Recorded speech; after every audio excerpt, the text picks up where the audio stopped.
ওই দিন আজকে আল্লাহর সামনে উনি চাকরিও কথা বলতে পারবে না।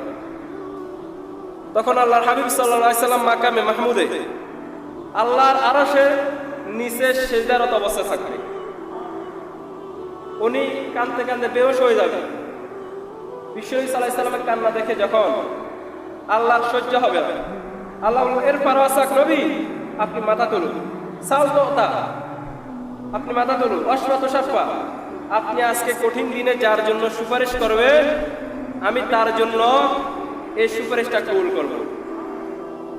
তখন বিশ্বনবী সাল্লাল্লাহু আলাইহি সাল্লাম আল্লাহর কাছ থেকে আশ্বস্ত পেয়ে তিনি মাথা তুলবেন আর বললেন, আল্লাহ, আমার যে উম্মত একবার আপনাকে আল্লাহ বলে ডেকেছে, আপনাকে আল্লাহ বলে সাক্ষী দিয়েছে, আমাকে শেষ নবী বলে আখ্যায়িত করেছে, ওই উম্মত কিয়ামতের দিন জান্নাতে ঢোকার আগ পর্যন্ত আপনি আমাকে জান্নাতে ঢুকাতে পারবেন না।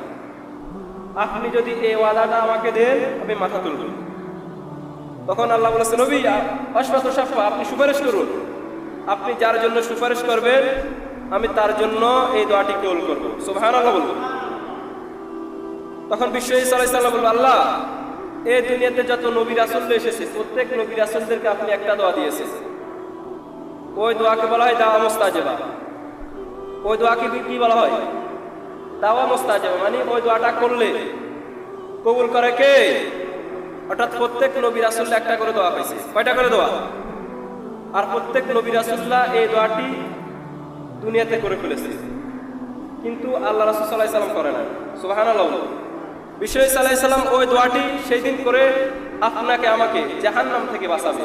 সুবহানাল্লাহ। তার মানে কিয়ামতের 3 নম্বর সিংহায় ফুৎকার দেওয়ার সাথে সাথে কিয়ামতের মাঠ আরম্ভ হয়ে যাবে। আর সেই দিন আপনি ভালো করেছেন, খারাপ করেছেন, সব কিছু দেখাবেন কে? এরপর আল্লাহ বলেন, فَأَمَّا مَنْ ثَقُلَتْ مَوَازِينُهُ فَهُوَ فِي عِيشَةٍ رَاضِيَةٍ।